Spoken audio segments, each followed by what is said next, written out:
I gave geniuses 200 years to face 5 immortal gods who are super strong and fast. At first, they gave the geniuses access to paradise, except they turned away from the gods. So, will the geniuses develop enough to surpass their creator, or will it be the end of humanity? I create the world, 2 classic grass biomes, I place 20 humans, I modify their genetics to make them hyper-intelligent, 6, 7, and I give them all the genius trait. Next, I place the 5 gods, whose genetics I modify to make them strong, fast, with lots of health. I give them plenty of beneficial traits and all possible types of magic. I even add a magic staff. And here, I even give specific traits to some. To this one, for example, I give the hotfoot trait and fire resistance, then I rename him Ace. I'm going to do this with the other 4 gods. So we have Shiva, who has an ice aura, Magellan, who has a poison aura, Mercy, who has a healing aura, and Zephyr, who has a power that will only activate in combat. Year 3, both groups have created a kingdom. The geniuses, from the very first tent they built, they're doing you know what. There's even someone walking in at the same time. Then again, they're geniuses. They must be right. They're smarter. So, Charlie, next time, bring your twin, please. The children born are immediately geniuses too. There's one here mining mithril, one of the strongest ores in the game. We'll see what they do with it.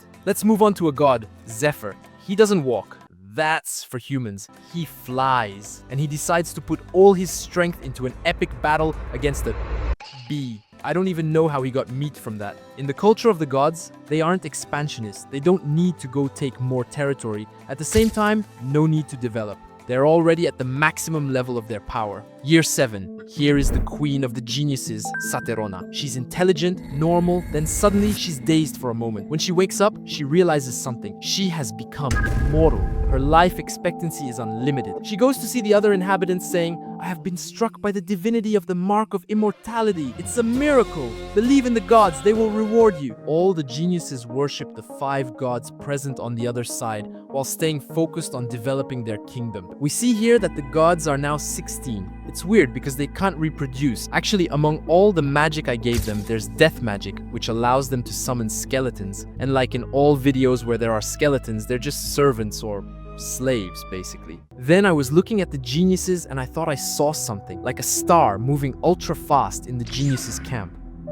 Weird. Year 20. The gods are 33 with their skeletons, 73 for the geniuses. It's growing fast. I look at their kingdom and I see quite a few new things. A library, a town hall, people walking around with firearms, and yes, in barely 20 years, they invented firearms. In fact, they've even already invented the concept of the factory. It's used to manufacture war vehicles like tanks. Look, the damage of these machines is already higher than that of the gods themselves. Makes you doubt their superiority. But hey, the geniuses remain faithful. Then, for the first time in the history of VS on Worldbox, one of the sides goes through the walls. And yes, Ace teleported into the geniuses' camp to sleep, except a human slowly approaches him.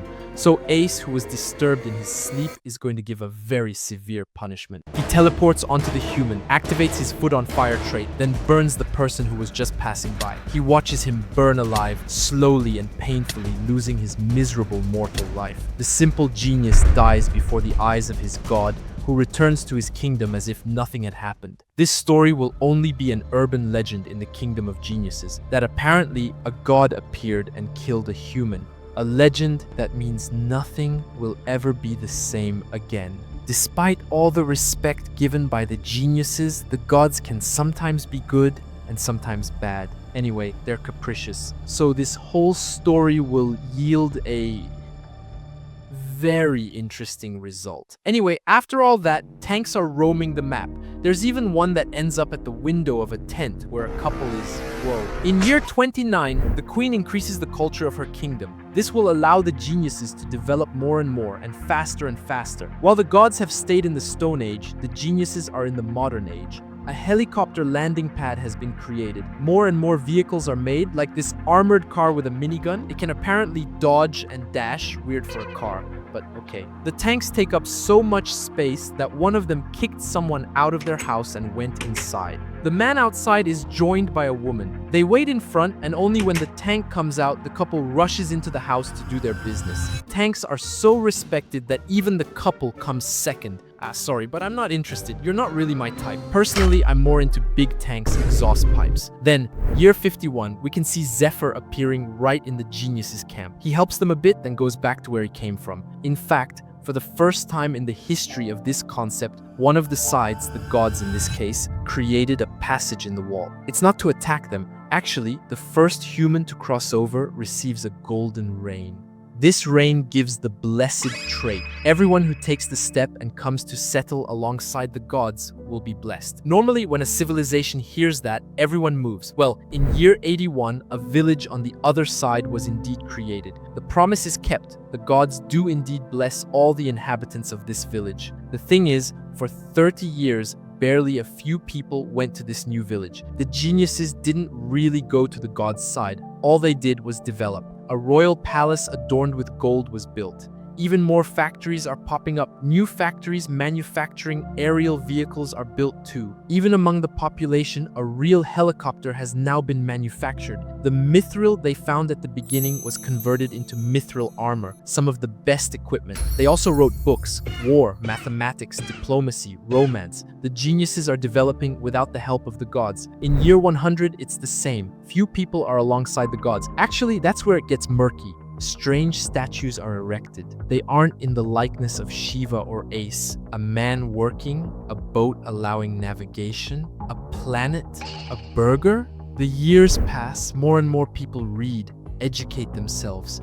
Firearms are becoming widespread. Armored vehicles are becoming a common sight. Even more books are written. Other statues are built of a hypothetical dragon we've never seen, while the gates to go to the 5 gods are wide open. Yet, the geniuses aren't interested in the gods. That's ancient history. What they want is solely to develop themselves. At one point, the lack of respect becomes commonplace. A genius takes a sniper rifle, then shoots in the direction of the sacred land of the gods. Proof that she no longer respects them. Yet nothing is done. The gods forgive again and again. Except they don't know they're letting the geniuses have precious time. The village founded near the gods has 5 inhabitants. Nobody comes. A military parade is even organized by the geniuses near the gods. They show off their damn tanks. It seems they swear only by that. Then comes the ultimate lack of respect. The religion of the geniuses, the one that's supposed to worship Zephyr, Mercy, Shiva, Ace, and Magellan, is now renamed Progress. The geniuses no longer swear by the gods, but by their own intelligence. The disagreement is there and deep.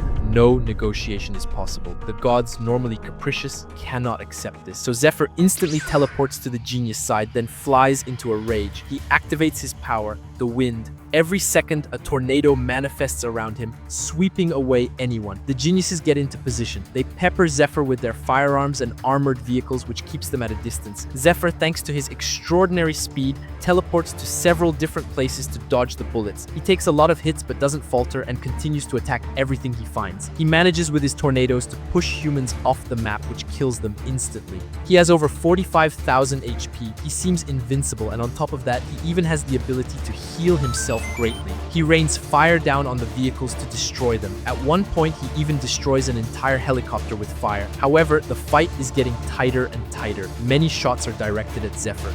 Even with his healing and infinite life, it seems quite complicated. In 3 years of battle, there have been 201 deaths, all solely by Zephyr. But the geniuses are about 900. He can't hold out against all that. So, what had to happen happened. Zephyr ends up falling under the geniuses' bullets.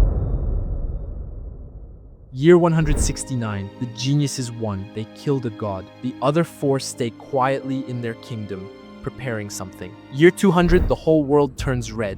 Everything is threatening. A strange pink matter is on the geniuses' territory. The hour of the end of the world has struck. It's certainly the 4 remaining gods who spawned all this. These are tumors, monsters that appear to attack humans. In a normal civilization, humans wouldn't survive such a number of tumors. Yet, with the geniuses, thanks to their firearms, they are very quickly controlled. It won't do them any harm. So the gods spawn an army of cold ones. This is supposed to really put the geniuses in a bad spot. They freeze everything that moves. Yet, no problem. The firearms and vehicles are just too strong. The 100 or so cold ones are dealt with very quickly, with no deaths. So the gods understand there is only one solution left. A gigantic earthquake occurs right next to the genius's kingdom as a warning. But then, the Queen of the Geniuses decides on her own to declare war on the kingdom of the gods. The queen, who received the immortality trait from them, decides to betray them with full awareness of the consequences. The humans rush onto the sacred land, then take it by force in front of the gods. Obviously, the 4 remaining gods teleport to a spot on the map, go crazy, and attack all the geniuses they cross paths with. We can see Shiva here facing all the humans, but right at the start of the fight, someone important falls. Magellan, god of poison, gets killed very quickly by the genius's bursts. He was perhaps the weakest? We don't know. That seems to be the case for Shiva too. We see he's going to die any second now, and no. The gods have the ability to regenerate all their health at once. The remaining 3 aren't going to fall that easily after all. Ace acts while taking thousands of bullets. He even gets a shield at one point that makes him invulnerable. Well, he'll end up losing it anyway. Then, Mercy, the queen of the gods, probably the strongest, the one with the most health of them all, teleports to the middle of the genius's capital to do maximum damage. She's the one taking the most bullets this time. She moves fast, manages to set fire, attacks and kills everyone she crosses paths with in one hit. She looks invincible with her 62,000 HP, plus her infinite healing. However, her health drops way too fast because of all the people shooting at her. And finally, Mercy dies. The soldiers who were shooting at Mercy are freed up and now all go for Ace, who until then was managing to survive. Except the sudden increase in gunfire ends up finishing him off too.